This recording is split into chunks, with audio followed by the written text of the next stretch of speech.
Hello friends! So about a year ago I did a Nancy Drew video game tier list, which I had so much fun with, and now I'm back with another Nancy Drew themed tier list. This tier list is all about judging the different characters from the Nancy Drew games. And just a reminder, this is an entirely subjective tier list. This is my personal opinion. If you don't share the same opinions, that's totally fine. I respect that you have different opinions from me, so please respect that I might have different opinions from you. Let's get into it. This was actually created by someone else. They put all the characters in. There's almost an excess of characters, if you can see here. Like, I'm probably not gonna rank all of them. There's some down here from the Nancy Drew Dossier series, and there's some characters which were only featured on the phone in one game. In which case, they're insignificant. They don't matter to me, so I won't be ranking those, but I'll be ranking all the major NPCs that you meet face to face in the Nancy Drew games. Let me walk you through my tiers. The bottom one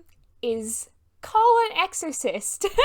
AKA, this character is cursed, horrible, I hate them, get them away from me. They haunt my nightmares, they keep me up at night. I never want to see their face again. One up from there, we have Pure Hate. These are characters that I just have unadulterated loathing for. I just despise every single thing about them. They have no redeemable qualities in my mind. And then we have Love to Hate. These are characters that I hate, but in a fun, entertaining way. Like, I get enjoyment out of hating them, you know? And then we have Forgettable. Pretty self-explanatory. Those characters who don't make an impact on my life. I forget them as soon as I close the game. And then we have You Get a Pass. They're not amazing, but they get a pass because they're not absolutely awful, and I do remember them. And then we have Memorable in a good way, just to clarify, good, well-written characters that stick with me. And then we have Iconic. These are the absolute Nancy Drew icons, again, in my humble opinion. And at the top, we have Can't Help But Love Him. These are characters which I just sincerely love, and I can't help it. You know, they may be flawed, they may be problematic, but I can't help but love them. Oh, and just be warned, this video will be full of spoilers for the Nancy Drew games, so just be wary of that. Alright, and without further ado, let's get started. We've got a lot to work through here today. So let's start from the top. We have Connie from Secrets Can Kill. Connie is an interesting character. She's a goody two-shoes. She needs to learn to live a little. She's the school monitor, but she's also the secret masked champion from the men's Juno tournament. And I love that for her, that she's got this secret, amazing, badass double life. We love a badass lady. So let's put her in Memorable in a good way. Her personality kind of grates on me, but she has hidden depths. And then we have... This is gonna be a recurring theme, I think.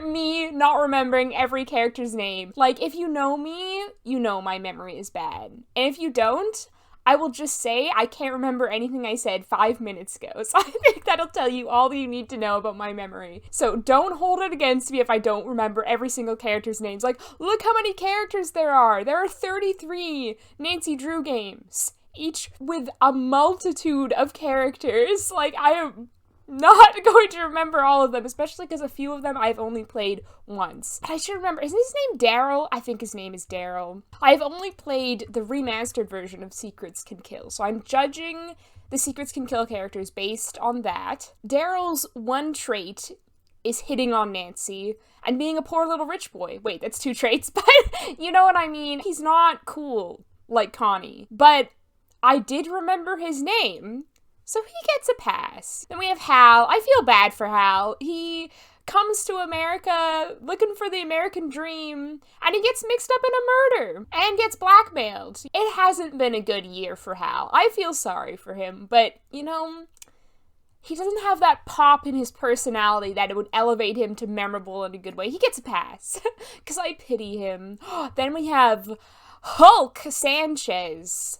He is memorable just for being called Hulk Sanchez. His whole personality revolves around football. He has a passion. He's committed to his passion. I admire that in him. And then we have Detective Bitch, aka Uncle Steve.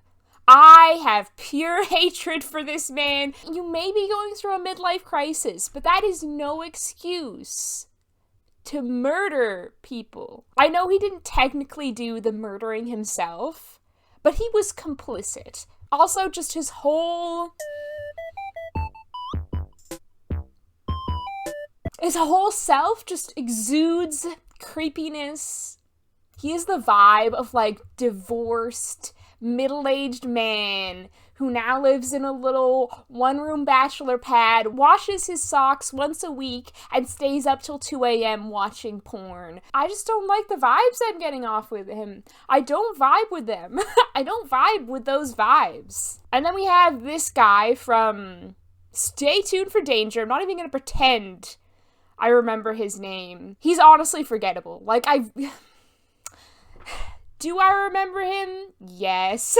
But do I really remember him? No.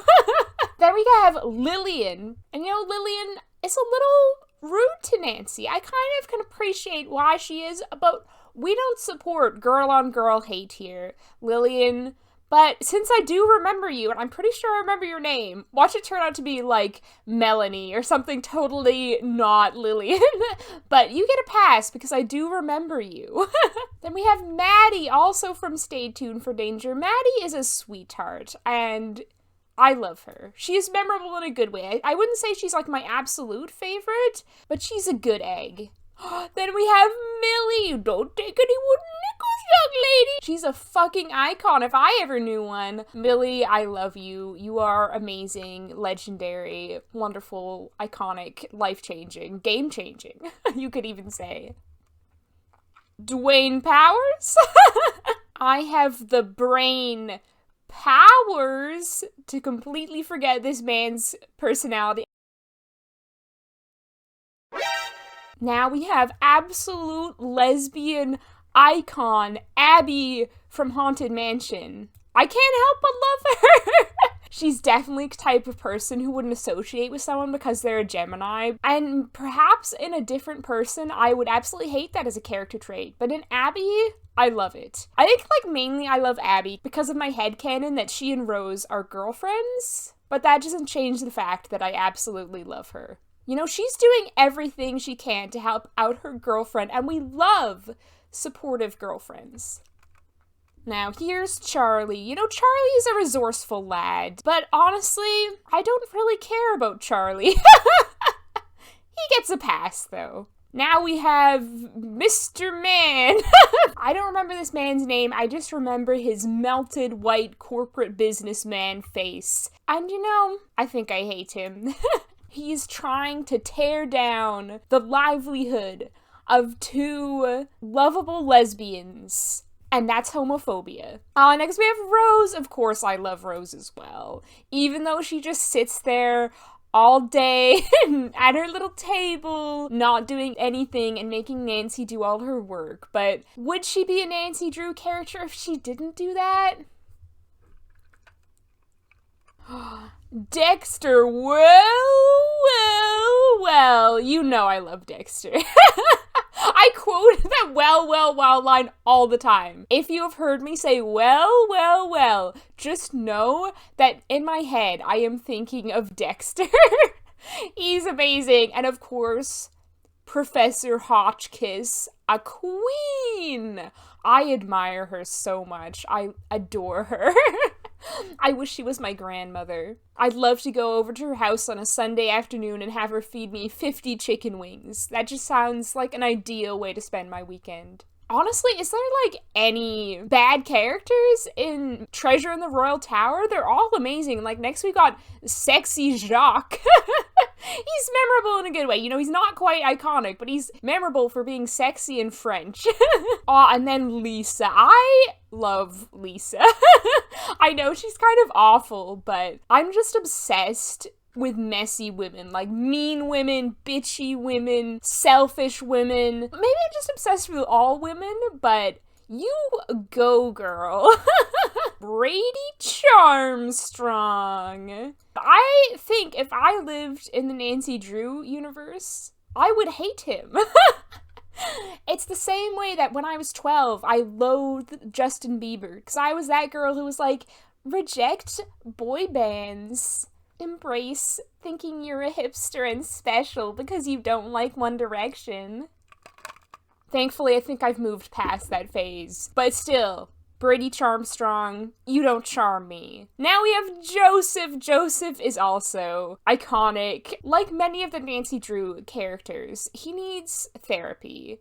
He's not quite Dexter. I have this theory that they're secretly brothers, separated at birth. Please confirm this, Her Interactive. Now we have Ronald Thick Donald, memorable because of the absolute patty in his buns. He is an absolutely beefy boy. And for that, he's memorable. Now we have Simone. Simone, she doesn't value human life, and I think that's deeply problematic. So I'm gonna say, I hate you, Simone. Have some respect. Next we have this man from Secret of the Scarlet Hand. I've only played Secret of the Scarlet Hand once at the date of filming this, and I honestly could not tell you anything more about this man other than he's in Secret of the Scarlet Hand. I don't know where you meet him. I don't know what his role is. I don't know his name. I don't remember ever seeing him before in my life. And I think that's the very definition of forgettable, so I think you'll agree that I should put him in that category. Next we have this man, and, again, like most of Secret of the Scarlet Hand's characters, I don't really remember him, but I remember there were, hints that he was a vampire, and I like that.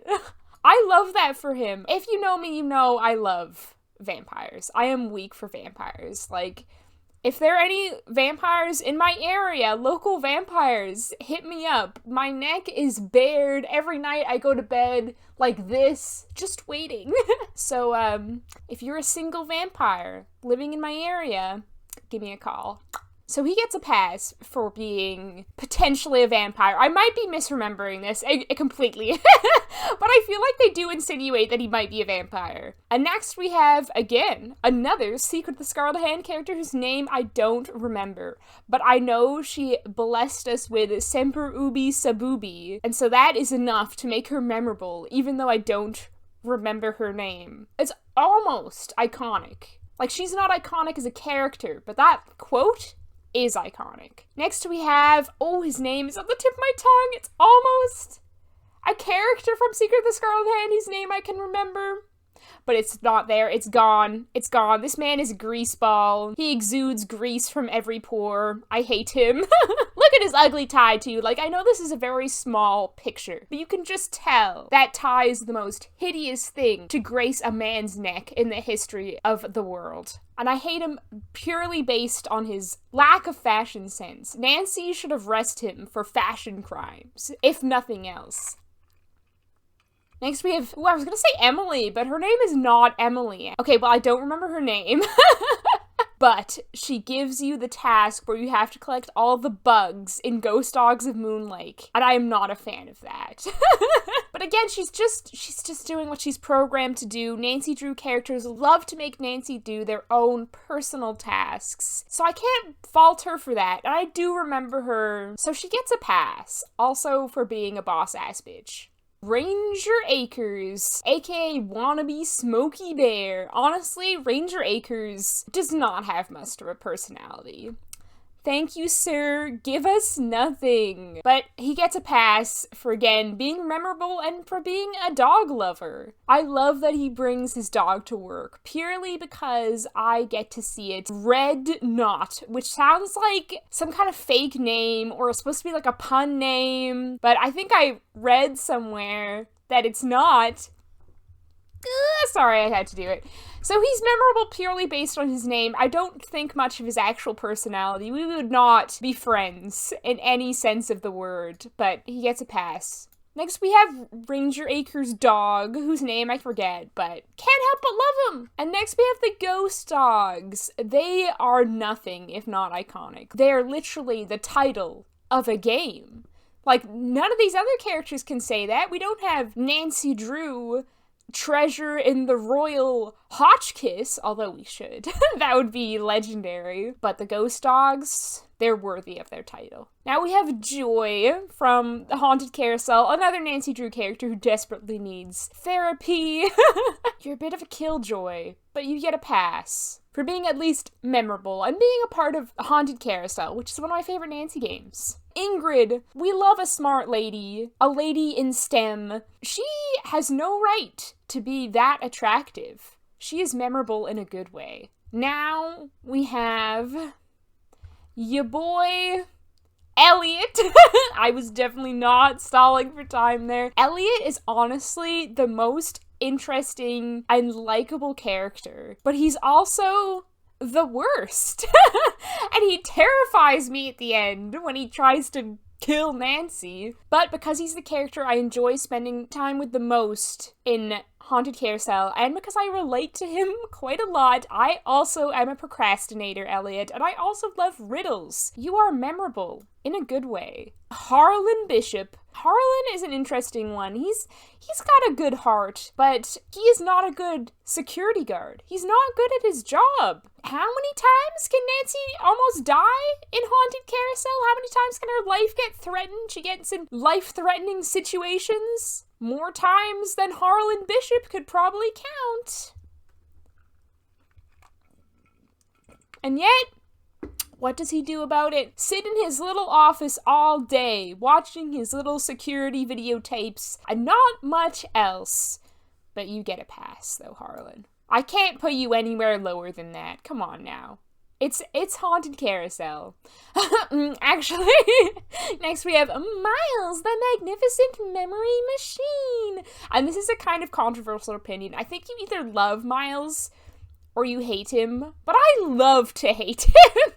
He's demonic. I almost would put him in Colin Exorcist, because he does seem to be a sentient AI, which is concerning in itself, considering he's mostly an easy bake oven. But he's just so weird and wacky, and just symbolizes the charming ridiculousness of the early Nancy Drew games so much that I couldn't put him in Colin Exorcist. Even though I do kind of hate him, I also do feel some attachment to him at the same time. Andy from Danger on Deception Island, Wales rule. We love Andy, if only for giving us that line. He is similar to Pamela. I'm gonna call her Pamela now. I don't know her real name. They are like the same category. They have given us iconic catchphrases, and I'm grateful to them. Next we have Halt Scotto. I would love to fight him in the parking lot behind the Haunt Kettle Cafe for his crimes. It's like, oh yeah, Nancy, catch me dinner. Oh yeah, Nancy, do a little quiz. Oh yeah, Nancy, do a chess puzzle. Why, sir? Why? He is the epitome of Nancy Drew characters wanting you to do little jobs for them in the worst possible way. Jenna! Jenna is memorable in a good way. She is sexy. Also, I ship her and Katie Firestone, who's also memorable. They have to sit right next to each other because they are girlfriends. Then we have the whale. And if you watched my Danger on Deception Island Let's Play videos, you know the whale is named Expired Mayonnaise. Expired Mayonnaise, you are extremely lovable. Who could not love you? You are a playful little whale who is just used by all parties involved. Next, we have Dave, the beefcake, the stud muffin, the himbo from Secret of Shadow Ranch. Yeehaw. Dave is he iconic? Everyone agrees Dave is the most attractive man in the Nancy Drew series, and I myself am weak for a handsome cowboy. Ooh, this is hard. Is he iconic, or is he can't help but love him? I feel like he's not on the same level of these characters. Their personalities are so loud, while Dave is like a gentle, mild-mannered cowboy. So I think I'm gonna put him in can't help but love him rather than iconic. But, he's still top tier. As is Secret of Shadow Ranch. Here's Shorty. Shorty is iconic. Come on. What a man. Mary Yazzie. We love a small businesswoman. Mary Yazzie has hustle. Tex is also iconic. Yahoo! I used to be able to do that really well. I can't anymore. It's like, Yahoo! I love when Tex says Yahoo. Tex, tell me, Yahoo! Next we have Bob. Bob is so lovable. I love Bob. And the ghost horse. You'd think I'd put it in Colin Exorcist, But no, can't help but love him. It wasn't the horse's fault that they were dressed up as a ghost. They probably suffered. And you know, they acted their heart out. That horse put their heart and soul into that role. Now we have Ethel from Blackmore Manor. Call an exorcist. How does this lady pop up everywhere? My theory is Ethel is actually a ghost. Ethel is the curse of Blackmore Manor. Oh, now we have Jane. Also, call an exorcist on this child, please. Is her giant head a birth defect? Is her wonky British accent a side effect of having an abnormally large head? Hi, Nancy. Would you like to play a game? Jane is the ultimate demonic child. Linda, she is a bit stubborn. She's like, no, Nancy, I won't listen to reason. I am a werewolf, and nothing you say is going to change that. I am a monstrosity. She's a bit of a hypochondriac, but she gets a pass. Because, you know, if I thought I was turning into a werewolf, I probably would refuse to listen to reason as well. I wouldn't want to believe that I was just a regular human when I could be a werewolf. I feel like this is going to be a long video. Oh my goodness. I'm already out of Diet Coke. Now we have Mrs. Drake. Mrs. Drake is like a bitchy Mary Poppins. I don't really like her, but she gets a pass. Also, I love that her hobby is tending carnivorous plants, and she literally has a plant in her garden that can consume a human being whole. That's pretty cool. Now we have Nigel Mukuji. He is such an adorable little nerd. The way he has a picture of his own face as his desktop background is so endearing to me. And he's so passionate about the Penvolins. It's his special interest, and I respect that. Lulu or Cuckoo or whatever the fuck your name is. Call an exorcist on this parrot. I think something's wrong with it. How does it know so much? This parrot is omniscient, and I don't trust it. Emily from Secret of the Old Clock. Emily is a bit limp and wishy-washy. She's got the personality of a handkerchief, but she gets a pass. Next we have lady whose name I don't remember, but I admire the absolute audacity of this lady. Just coming into this house and pretending to be someone you're not, and absolutely committing to the role. Also, that shade of hair dye, that is bold. She is memorable in a good way. Next, we have this little piggy man, emblematic of everything that is wrong with American capitalism. Hate you. Hate you. Richard Topham, king of the mind games. I love his theatricality, but I don't exactly enjoy him. Yuri! Yuri is like one of my top favorite Nancy Drew characters of all time. I just love Yuri. The little squashed face. Yuri is a special cat. Next, we have a Frank Hardy. You know, I have a favorite Hardy boy, and I can tell you that is not Frank. I mean, I do like Frank. There's nothing wrong with Frank. I know Frank is mainly people's favorite Hardy boy, but he's not mine. I would say, is he iconic? You know, I feel like he kind of goes in Can't Help But Love Him. Here we have a Joe. I love you, Joe, my favorite himbo. The male equivalent of me. I love Joe so much. Oh my goodness. He's probably my favorite fictional himbo. Next we have Laurie Girard. Absolute icon. Look at that beret vest combo. I just love that she staged her own kidnapping, that she rented out this historical train, that she attempted to murder Nancy. You go, girl. She's just killing it. Next we have the aspiring BuzzFeed Unsolved presenter. He gets a pass. He's nothing special. John, I think his name is. But, you know, Charlena Purcell. Oh, I kind of want to paint her iconic, but I feel like she's not quite at that level. I do respect her. I kind of want to be Charlena Purcell, actually. I want to be a historical romance writer who writes about cowboys and such. That is the dream. She is living the dream. Although I do have thoughts on her dress sense. Tino Balducci, love to hate. I'd appreciate him as a himbo if he wasn't claiming Nancy's achievements as his own. You literally did nothing for the whole game, sir. Also, that survey he makes you do in White Wolf is a crime of my time. Next we have Minette. I don't like her as a person, but that look is iconic. She is groundbreaking. This man, does he add anything? I think you just have, like, meals with him.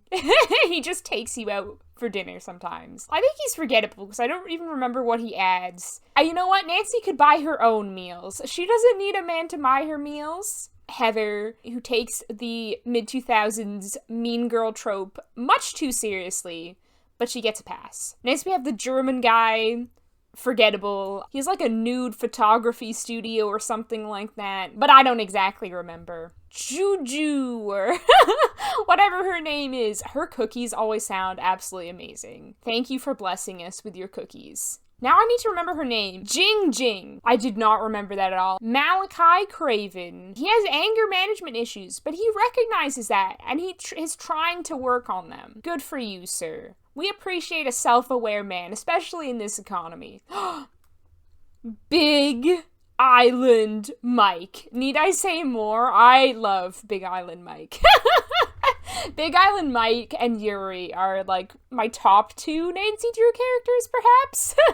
They're just amazing. Absolutely iconic. Next we have Pua. Pua is a hot surfer girl. Definitely the type of woman I would be intimidated by if I actually knew her in real life, and I wouldn't be able to decide whether I wanted to be here or wanted to date her. Quigley, I feel like most people find Quigley annoying. I actually don't find her that annoying. She just wants to study her bugs, and that isn't harming anyone. She gets a pass from me. Isis from White Wolf of Icicle Creek. Ollie from White Wolf. Ollie's boring. He has no flavor. The best I can say about him is that he wears a cowboy hat, so he's got a good sense of style. So he gets a pass for his cowboy hat. Lou Talbot, again, not that interesting. How can one person sit there the whole day just playing fox and geese? I would rather have my fingernails pulled out one by one. But he gets a pass. Yanni Volskaya, memorable in a good way. Who can forget his weird story about his grandmother getting attacked by wolves on a Vespa, but no one else was there? He might be a pathological liar. But I think that's pretty cool. Bill Casler. Even though he has an unforgivably bad Canadian accent, I really like Bill Casler. Again, though, like, how can you sit there the whole day playing fox and geese? There are so many other games. Like, have you heard of Monopoly? Go Fish? Scrabble?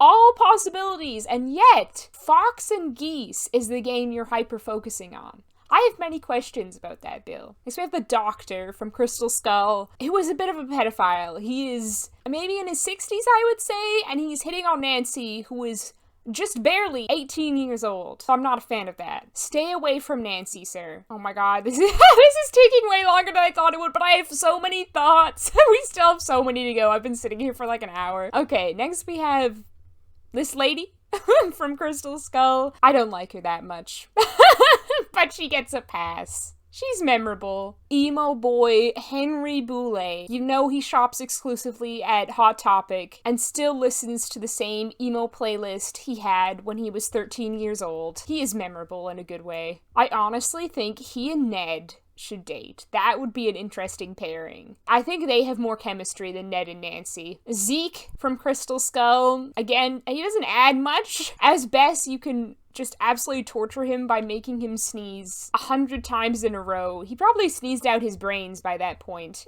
It can't be healthy. What did he do to deserve that? But he's not particularly memorable either, so I'm sorry, I can't put you up any higher. Ooh, this is Iggy from Crystal Skull. Oh my god, I got so much, it can't even fit on one page now. Is Iggy iconic? I feel like Iggy isn't in the game enough to be iconic, but I love that Iggy has a whole wardrobe of absolute looks. Iggy is a fashion icon. Iggy commits to every look they wear. Next we have Colin from Phantom of Venice, another Nancy simp. He's even worse than Ned, which is saying something. But he gets a pass. You can squeak by this time, sir. Next we have Margarita. She is living the life, just sitting out on the roof of her car. I think that's what they call it. Sun tanning all day. Living la dolce vita. Mr. James Scopa. I don't remember what this actual man's name is. But I know he's as focused on playing Scopa as Bill Kessler is at playing Fox and Geese. He is memorable just for his penchant for Scopa, if nothing else. I think this is Nancy. This is like the picture they've chosen for Nancy, which I love. Shout out to whoever created this tier list.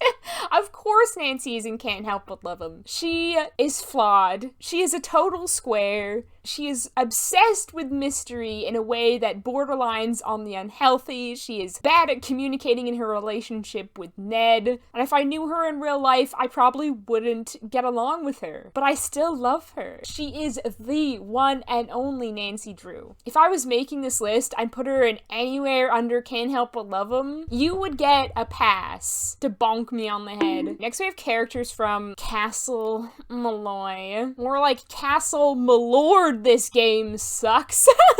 Kyler, where does your accent originate from? Mars? Perhaps? But you get a pass for being a cute lady. This man in the bar, absolute stereotypical Irish drunken farmer man, forgettable. Because he doesn't have a distinct personality outside of a stereotype. Castle Malloy has two shitty suitors vying for Kyler's hand, and they both suck. Bess and George! I love Bess and George. They are wonderful. Especially Bess. I relate to Bess. If I was any character in the Nancy Drew universe, I'd probably be Bess. The bisexual Bess. Oh my god. Fatima from Blue Moon Canyon. Iconic, of course. Just look at that. Look at her. How could I classify her as anything but iconic? Oh my god. Fucking Ransom of the Seven Ships. Disgusting. That game is so flawed, and this character is just a representation of all that is wrong with it. Another horrifying parrot to call an exorcist about. Next we have the gals from Warnings of Waverly Academy. Every character in Warnings of Waverly Academy is that bitch, and I love them. We've got Mel, Izzy, athletic gal, your closeted goth friend, and then we get to Rachel and her twin. I hate them.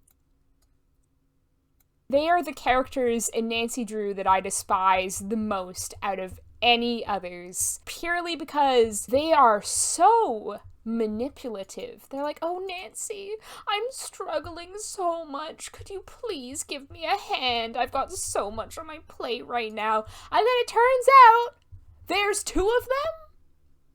It's like, how are you struggling with your work when you're two people doing one person's course load? I think they're not. I think they're just manipulating Nancy. They saw that she was helpful to an absolutely naive degree and decided to take advantage of her. And it makes me incredibly mad. I am heated. Next, this lady from Trail of the Twister, forgettable. Gopher Man, also forgettable. Paw. Oh, Paw is an interesting character. Paw also needs some therapy.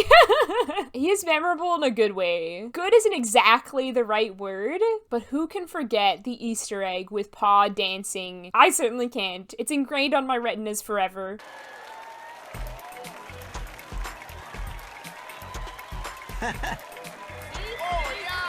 Frosty. Stay frosty, Frosty. You are pretty forgettable. Scott? Is his name Scott? I think his name is Scott.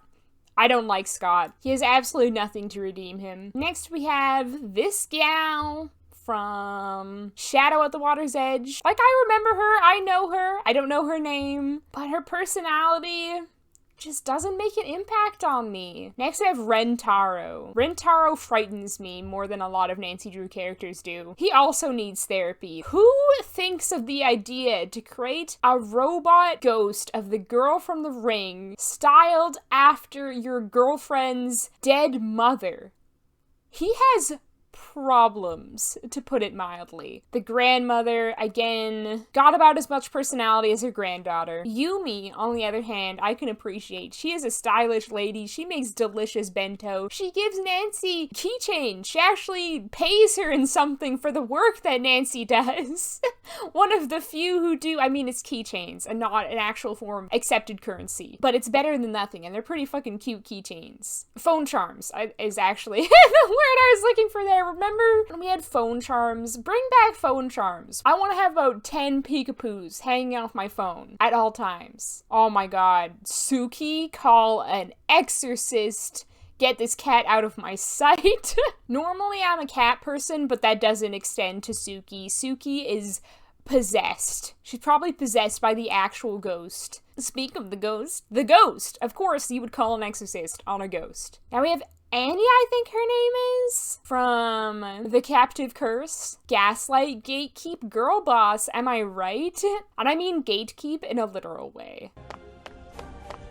Whoa. Also, she is memorable for having the best titties out of all the Nancy Drew characters. God, this horrible child, second only to Jane. It's like they were trying to create the same horrifying energy that Jane had, but it didn't work. Jane just breaks the mold. This kid is nothing compared to her, except that he has less games for Nancy to play. Now we have Renata. I am annoyed at her on principle because she is such a light sleeper that she will wake up if you drop a pencil, even a millimeter, on the ground. No. I hated that puzzle, can you tell? That puzzle is my villain origin story. Next we have Carl. Carl is actually funny. I think it's just like me not being very easily impressed by supposedly humorous dialogue in video games, but I was so shocked that I was actually laughing out loud at things that Carl says. Amazing. This man did something that not many men can do for me. Oh, it's Deirdre, my girlfriend, or Nancy's girlfriend, I should say. I'll put them together as well. I know most people ship Frank and Nancy, but Nancy and Deirdre for life, baby. They are the perfect enemies to lovers sapphic relationship I could ever ask for. Forgettable character from Alibi and Ashes. This lady from Alibi and Ashes gets a pass just for being a bit of a girl boss. Not as much as Anya, but she gets a pass. And the token weird old man from Alibi and Ashes also gets a pass because I can remember that he's obsessed with antiques. So I remember something about him. Oh, it's Ned. Ned, I am fed up with how boring you are, but I love to hate you. I get so much joy out of hating on Ned. I'm sorry though, he has the personality of a stale saltine cracker, and I will not take that back. Okay, a bunch of non-memorable characters from Tomb of the Lost Queen. Here's discount Indiana Jones, Kentucky Smith. He gets a pass, even though he's plagiarizing Indiana Jones's intellectual property. Another forgettable character. And on to Deadly Device. All I remember is that these two are having like this weird office rivalry, but I'm not giving them a pass for that. I get it, you hate your coworker. You expect me to like you for that? This man, utterly forgettable. Ryan gets a pass, because she is cute, and something about her just screams LGBT. Great Canadian Dollar Store, Jeremy Irons, also forgettable. This man, isn't this the man who dies? I don't remember who dies. One of them dies. And I've forgotten even who it is. Which is sad, because you know I love murder. Next we have Ghost of Thornton Hall. We love a matriarch. She is memorable in a good way. Yes, queen, barely holding the family together. Give your daughter mommy issues. Go off. Hank? I think this man's name is... He loves to stand in the graveyard and look melancholy like a modern Edgar Allan Poe. I support that lifestyle. Harper, I love Harper. I'm tempted to put her in Can't Help But Love Him, but she's not quite up there. All the female characters in The Ghost of Thornton Hall look like distant relatives of Winona Ryder. And I love Winona Ryder. Speaking of which, here is discount Winona Ryder herself. To be honest, she did not deal with not wanting to get married in a very healthy way. Again, sign this lady up for therapy, please. Colin. He's the exact type of boy who looks like he cries often that I just can't help but be attracted to. Savannah. I know you only talk to Savannah on the phone, but she is in 2 games. So for me, that is worthy of being ranked. I have never seen Savannah. I have no idea what she looks like, but I know she is the hottest bitch in all the Nancy Drew games. Even though she never appears in person, she is miles better at being an aspiring BuzzFeed Unsolved presenter than John from Blue Moon Canyon. There he is. Look up there. Look up there. Witness Savannah and try to emulate her power. We've got Charlotte, the ghost herself. You might be like, Chloe, why aren't you putting her in Call an Exorcist? She's literally a ghost. But she's not a scary ghost. She's a sexy ghost. And I love her. She's the Nancy Drew equivalent of Tall Vampire Lady from Resident Evil 8. Like, if she came stalking up to me going, Do, do, do, do. I would be like, yes, Charlotte, embrace me, take me to the spirit world. Anything for you, my queen. Now Zoe from Silent Spy, another badass woman we love to support. She is like the cool goth version of Nancy. Forgettable. Forgettable. Forgettable. Sorry, Silent Spy. Zoe is the only character who matters. Now we are on to characters from the Shattered Medallion. Do any of the characters from the Shattered Medallion have distinct personalities? The answer is no. And here we have Sunny June. You are a disappointment. There is so much build-up to the Sunny reveal. Like, he had been in so many games, almost from the very beginning. We were getting hints of Sunny. Sunny's presence. And then you meet him, and it's like, this is it?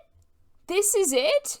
This is it? To be fair, he was always going to be a disappointment because there's so much expectation around him. He is the embodiment of expectation versus reality, but he's Sunny June, so he gets a pass. Or is he? Maybe he's just an imposter. We haven't even met the real Sunny June. I'd like to think that. I'd like to pretend that Sunny June doesn't exist. Okay, next we have Labyrinth of Lies. I despise Labyrinth of Lies. So on principle, I have to put all the characters in pure hate. Sea of Darkness now. We've got Dagny, actual lesbian icon. I think she's like the only confirmed gay Nancy Drew character that I can think of. And she's a MILF? Maybe she's not quite on the caliber of the other characters in this category, but for being a hot gay MILF, I can't help myself. She's everything I love in a woman. I think her name is Elizabeth. She's okay. You know, she gets a pass. Then this big boy. I should have had a you need therapy category, because this man would also be in there. Magnus, I played Sea of Darkness fairly recently, but I don't remember Magnus at all. I think his name is Magnus. Next we have Soren. I'm kind of obsessed with Soren. He's another unexpectedly funny character, like a man making me laugh. What is this? Also, he comes at Nancy with a Viking axe, which is just the most iconic thing. And the dog. Of course the dog is in. Can't help but love him. Good doggo. Maya from the final scene. Even though she isn't in it much, she is memorable just for being Nancy's only other friend apart from Frank and Joe and Bess and George. We're down to the last few characters now who are all from Midnight in Salem. Do I even need to say it? Forgettable. Actually, Midnight in Salem has more distinct characters than Shattered Medallion, so props to it for that. May. Hi, Whitney. She has albinism. Memorable just for that meme. Tegan. Midnight in Salem gave us so many hot women that I love it just for that. Tegan. Memorable for being so sexy. Olivia. Also memorable. Here we have, distilled into one man, the essence of white, rich TikTok fuckboy right here. Pure hate. He is symbolic of everything I hate in a man. Oh, actually, never mind. There's this rich, old, undoubtedly racist white man. Another type of man I am full of hate for. And finally, we have Lauren.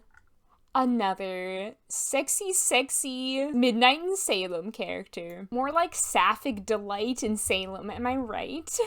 Well, there you go. That's my tier list. This is gonna be a long video, so congrats for making it all the way through. As you can see, there are a few at the bottom, which I didn't put in. Like this lady who doesn't even appear in Mornings at Waverly Academy. I feel like she's not significant enough to be featured. Like all of these at the bottom, none of them are significant enough to be featured in my list. Let me know any opinions you have in the comments, and please state your opinions respectfully. I even love to hear people's adverse opinions. I put the link to this tier list in the description if you would like to rank them all yourself. I have had a pretty fun time doing this. If you enjoyed the video, please like, comment, and subscribe. If you're a Nancy Drew fan, I've been doing a lot more Nancy Drew content on my channel because it is one of the major supporting pillars of my personality. Thank you so much for watching. I hope you have a wonderful day. Bye!